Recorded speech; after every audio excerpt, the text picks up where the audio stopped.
৫ August ছাত্র জনতার অভ্যুত্থানের পর পদত্যাগ করে ভারতে পালিয়ে যান প্রধানমন্ত্রী শেখ হাসিনা। সরকার পরিবর্তন হওয়ার পর থেকে বিভিন্ন পুলিশ সদস্যের নামে হয়েছে এক বা একাধিক মামলা। মামলার এই তালিকায় রয়েছেন ৯ জন ইন্সপেক্টর, ১০ জন এসআই, ১ জন এএসআই ও ৩ জন কনস্টেবল।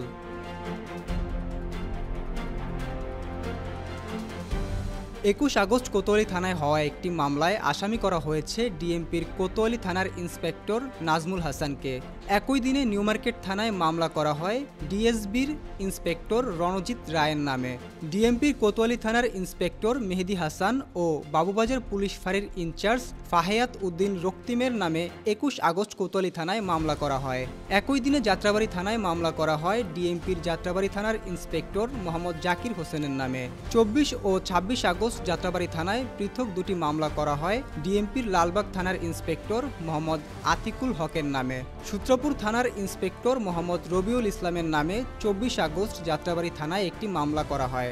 ২৫ আগস্ট মোহাম্মদপুর থানায় মামলা করা হয় মোহাম্মদপুর থানার ইন্সপেক্টর মোহাম্মদ তোফাজ্জল হোসেনের নামে। ডিএমপির ইন্সপেক্টর আবুল বাশারের নামে ২১ আগস্ট নিউ মার্কেট থানায় একটি মামলা করা হয়। একই দিনে কোতোয়ালি থানায় মামলা করা হয় ডিএমপির কোতোয়ালি থানার এসআই মোহাম্মদ শাহাবুদ্দিন হাওলাদারের নামে। ডিবির এসআই অমিতাভ দর্জির নামে ১৯ আগস্ট লালবাগ থানায়, ২২, ২৪ ও ২৬ আগস্ট যাত্রাবাড়ি থানায় মামলা দায়ের করা হয়। ২১ আগস্ট যাত্রাবাড়ি থানায় মামলা করা হয় শাহবাগ থানার এসআই মোহাম্মদ শাহাদাত আলীর নামে। রামপুরা থানার এসআই কাউসার আহমেদ খানের নামে ২২ আগস্ট রামপুরা থানায় মামলা করা হয়। গুলশান থানার এসআই মোহাম্মদ মামুন মাতবরের নামে ২২, ২৪ ও ২৬ আগস্ট যাত্রাবাড়ি থানায় মামলা করা হয়। ২৬ আগস্ট যাত্রাবাড়ি থানায় মামলা করা হয় ডিএমপির এসআই নূরে আলম মিয়ার নামে। একই দিনে যাত্রাবাড়ি থানায় মামলা করা হয় কদমতলী থানার এসআই রাজীব চন্দ্র সরকারের নামে।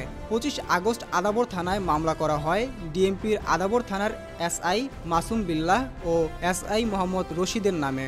শাহবাগ থানার এসআই আশরাফুল শিকদারের নামে ২৪ ও ২৬ আগস্ট যাত্রাবাড়ি থানায় পৃথক দুটি মামলা দায়ের করা হয়।